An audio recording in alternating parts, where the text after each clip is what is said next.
मी शिवराम परशुराम पाटील आणि माझ्या धर्मपत्नी अनिता पाटील गेली 25 वर्ष, आमची ही 6वी टर्म असेल.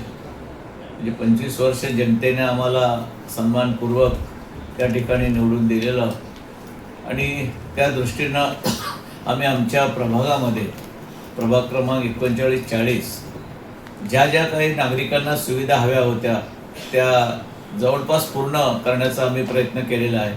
अतिशय चांगले सुसज्ज रस्ते बनवलेले आहेत, चांगले स्पीड ब्रेकर्स बनवले, चांगले गटारे जी होती ती भूमिगत केली, त्याच्याने पार्किंगचा प्रश्न आमचा निकालात निघाला. फुटपाथ आम्ही नाहीसे करून टाकले. एक अतिशय सुंदर असा तलाव की जो नव्या मुंबईमध्ये एक आयकॉनिक तलाव म्हणून त्या ठिकाणी गणला जातो. त्याच्यानंतर सेक्टर 20 हा इतका मोठ्या प्रमाणामध्ये विकास केलेला आहे की तिथे तुम्ही सेक्टर 19मध्ये जर 500 फुटाचं फ्लॅट घ्यायला गेलात 1 BHK तो 50 ते 55 लाखाला भेटतो. पण तोच फ्लॅट आपण सेक्टर 20मध्ये घेतला तो 80 लाखाला जातो. म्हणजे हा एकंदरीत आम्ही केलेल्या डेव्हलपमेंटचा तो परिणाम आहे. सेक्टर 20मध्ये आम्ही सुंदर गार्डन, सुंदर प्लेग्राऊंड अशा अनेक गोष्टी केलेल्या आहेत आणि तो एक आयकॉनिक सेक्टर म्हणून त्या ठिकाणी आम्ही तयार केलेला आहे. त्यानंतर आम्ही गावचा जो अर्धा भाग आमच्याकडे होता तो सुद्धा TWT कॉन्क्रिटीकरण अतिशय सुंदर बनवलेला आहे.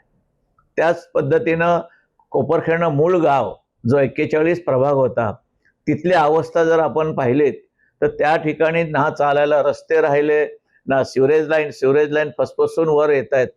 म्हणजे 15 वर्ष तिथल्या लोकप्रतिनिधी केलं काय हा प्रश्न आता जेव्हा आम्ही फिरतो त्यावेळेला आम्हाला पडलेला असतो. 19C जो GB टॉवरच्या इकडील भाग आहे त्या ठिकाणचे रस्ते जर आपण पाहिलात तर माणूस चालणं अशक्य आहे.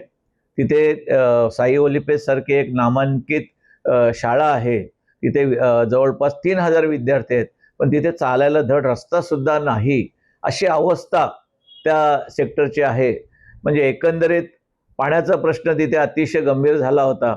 परंतु मी ज्या वेळेला गावामध्ये दौरा केला त्यावेळेला माझ्या लक्षात आलं की गावाला आणि सेक्टर 19C फक्त 25 लाख लिटर पाणी मिळतं आणि लोकसंख्या मात्र त्याच्यापेक्षा तिपटीने होती.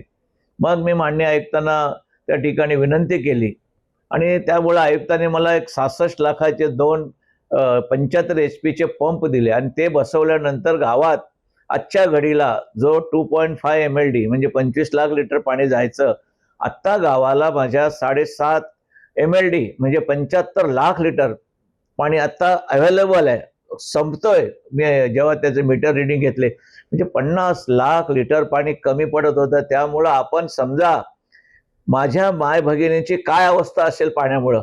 अक्षरशः सर्वजण पाणी आलं की तुटून पडायचे. एखाद्याला हंडा मिळायचा, एखाद्याला नाही मिळायचा. आज माझ्या गावामध्ये मी स्वतः जे काम केलं त्याच्यामुळं गावामध्ये पाण्याचं अजिबात कुठेही त्या ठिकाणी कमतरता नाही आहे. मी माझ्या गावासाठी एक स्वतंत्र स्मशानभूमी जी नव्या मुंबईत नाही, ती सुरुवातीला मी 2004ला 7 लाख रुपये खर्च करून स्वतः बांधली. मग त्यानंतर ती महानगरपालिकेच्या माध्यमातून केली आणि आजच्या घडीला ती अतिशय उत्कृष्ट अशी स्मशानभूमी आहे.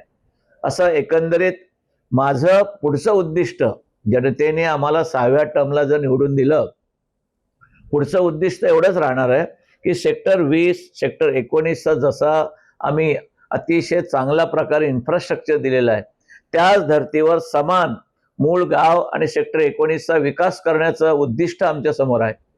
दुसरी गोष्ट तुम्हाला सांगतो की आजच्या तरुण पिढीला नोकऱ्यांची फार आवश्यकता आहे. नोकऱ्या कुठे अवेलेबल नाही. मी माझ्या आयुष्यामध्ये आतापर्यंत महापालिकेमध्ये सेक्टरमधले आणि माझ्या गावामधले जवळपास 200 मुलांना मी नोकऱ्या दिलेल्या आहेत. हा तुम्हालाही ऐकून थोडंसं आश्चर्य झालं असेल पण ही खरी वस्तुस्थिती आहे. अशा पद्धतीनं तरुणांसाठी व्यावसायिकला मी अनिता पाटील ज्या वेळेला 1995ला निवडून आल्या तेव्हा 97 साली अनिता पाटलांनी ह्या विभागात माझी असोसिएशन होती की फेरीवाला वेलफेअर असोसिएशन ही संपूर्ण नव्या मुंबईत असायची. त्यावेळेला आम्ही जवळपास कोपरखेरण्यातच 422 फेरीवाले परवाने ज्याला लायसन्स आपण म्हणतो ते दिलेले. आज एक फेरीवाल्याचं जर लायसन्स विकायला गेला तर कमीत कमी 7 ते 8 लाख रुपये त्याची किंमत आहे. परंतु माझा फेरीवाला सेक्टर 15च्या नाक्यावर अतिशय चांगल्या प्रकारे व्यवसाय करतो. त्याच्यावर 400 कुटुंब त्या ठिकाणी पोट भरतात. अशा पद्धतीनं आज आम्ही त्या ठिकाणी केलं. दरवर्षी आमचा ज्येष्ठ नागरिकांचा सत्कार असतो. या वर्षाचा सत्कार बाकी असं झाला की जवळपास 1085 ज्येष्ठ नागरिक आले आणि त्यांचा आम्ही अतिशय यथोचित असा मान सन्मान केला. त्यानंतर आमचे अनेक कार्यक्रम असतात. मग नवरात्री असेल, गणपती उत्सव असेल, आमचा दत्त जयंतीचा मोठा कार्यक्रम असतो, 7 दिवस हरिनाम सप्ताह असतो. असे विविध कार्यक्रम दरवर्षी हळदी कुंकू अनिता पाटील करतात. बऱ्या हजारो विद्यार्थ्यांना शिष्यवृत्ती मिळवून दिलेली आहे. आता एक दुसरं माझं नव्याने एक ऑडिटोरियम बांधतोय मी, जी एकनाथ शिंदे साहेबांनी एक स्पेशल केस म्हणून त्या ठिकाणी दिली. जवळपास 50 कोटीचं ऑडिटोरियम आहे ते. आणि मला असं वाटतं की विष्णुदास भावेनंतर ते ऑडिटोरियम, पण विष्णुदास हा फार जुना कॉन्सेप्ट आहे. याच्यामध्ये टोटली आम्ही ऑटोमेटेशन बसवलेलं आहे. डिजिटल पद्धती त्या हॉलमध्ये असणार आहे आणि त्याची कपॅसिटी 735 सीटची आहे. त्याच्यामध्ये पार्किंग मी केलेलं आहे. पार्किंग जे ज्याला म्हणतात बेसमेंटमध्ये माझ्या 100 पार्किंग कार राहू शकतील. त्याच्यानंतर 180 टू व्हीलर पार्किंग राहू शकतील. आणि दुसरा पार्किंग थोडीशी करण्यासाठी समोरचा जो रस्ता होता 6 मीटर तो 12 मीटरचा केला की जेणेकरून 50 पार्किंग त्या ठिकाणी होतील. असा एक अतिशय सुसज्ज ऑडिटोरियम त्या ठिकाणी आता बेसमेंट झालेली आहे आणि येत्या काळामध्ये ते पूर्णत्वास येईल. असा एकंदरीत गेल्या 5 टर्ममध्ये आम्ही पती पत्नींनी काम केलेलं आहे आणि त्यामुळं लोक नक्कीच आम्हाला 6व्या टर्मला सभागृह पाठवतील. आणि मी माझ्या सर्व मतदारांना या ठिकाणी आवाहन करतो की 15 जानेवारीला जे मतदान आहे त्या मतदानामध्ये आदरणीय महाराष्ट्राच्या 2.5 कोटी लाडक्या बहिणींचा लाडका भाऊ एकनाथ शिंदे यांच्या माध्यमातून आम्हाला उमेदवारी दिलेली आहे. त्यामध्ये मी स्वतः उमेदवार आहे. माझ्या धर्मपत्नी अनिता शिवराम पाटील आहेत. माझ्या सुनबाई पौर्णिमा ऋषिकेश पाटील आहेत. ह्या MBA आहेत, उच्च शिक्षित आहेत. त्यानंतर आदरणीय एकनाथ शिंदे साहेबांनी दीपेश सुहास म्हात्रे हा ग्रॅज्युएट मुलगा आहे. हे अशा पद्धतीने आमचा पॅनल त्या ठिकाणी उभा आहे. म्हणून आपण शिवसेनेच्या धनुष्यबाण या चिन्हावर आपण बटन दाबून आम्हाला जास्तीत जास्त प्रचंड मताने निवडून द्यावं अशी मी सर्वांना या ठिकाणी विनंती करतो. पॅनलच्या बाबतीमध्ये कन्फ्युजन नक्कीच आहे. आम्ही आमच्या परीने चौकात बसून त्या मशीनवर सगळं आम्ही सांगतोय, परंतु त्याच्याने फारसा इफेक्ट होतोय असं मला वाटत नाही. म्हणून मी 1-2 दिवसापूर्वी जवळपास 12 ते 15 मशीन्स आणल्या की ज्याच्यामध्ये 2 सेट आहेत.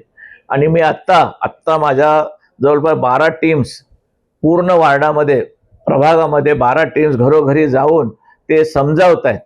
समजावल्यानंतर सुद्धा काही जे ज्येष्ठ नागरिक आहेत त्यांना ते कळत नाही. परंतु गेल्या 3 दिवसापासून माझा हा संपूर्ण कार्यक्रम 12 टीम प्रत्येक घराघरात जाऊन आम्ही सगळ्यांना कन्व्हिन्स करण्याचा प्रयत्न करतोय. युती व्हायला पाहिजे ही आमची शिवसेनेची प्रामाणिक भूमिका होती. परंतु आपल्याला नवी मुंबईमध्ये माहीत आहे की आमच्या घराण्याशिवाय ह्या नवी मुंबईमध्ये कोणाचं अस्तित्व या ठिकाणी उभं राहू नये असं त्यांची इच्छा असते. मी BJPच्या जवळपास सर्व नगरसेवकांशी बोललो. त्यांची प्रामाणिक इच्छा होती की युती झाली तर मानसिक ताण कमी होईल, लोकांमध्ये वाद कमी होतील, लोक एकत्र येतील, गुण्यागोविंदाने नांदतील. परंतु इथल्या आदरणीय नाईक साहेबांनी ते मान्य केलं नाही आणि त्यामुळं युती होऊ शकली नाही. एकनाथ शिंदेंची ठाम भूमिका होती की आमचे 53 नगरसेवक आज आमच्या शिवसेनेत आहेत, त्यांचे 57 आहेत. तर त्यांनी 57 तिकीटं घ्यावी, आम्ही 53 तिकीटं घ्यावी. त्यांनी आम्हाला अक्षरशः अशा पद्धतीने वाच्यता केली की तुम्हाला आम्ही 22 तिकीटं देतो. म्हणजे हा कुठला न्याय आहे? आणि त्यामुळं आदरणीय एकनाथ शिंदे साहेब, आदरणीय म्हस्के साहेबांनी ठरवलं की आपण शेवटपर्यंत त्याची वाट पाहू. परंतु त्यांनी जेव्हा AB फॉर्म वाटायला सुरुवात केली त्याच्यानंतर मग एकनाथ शिंदे साहेबांनी स्वतःने निर्णय घेतला की आपण शिवसेना ही स्वतंत्र लढावी. आजची उद्योगनगरी न्यूजला सबस्क्राईब, बेल आयकॉनला प्रेस करा, लाईक, कमेंट आणि शेअर करा.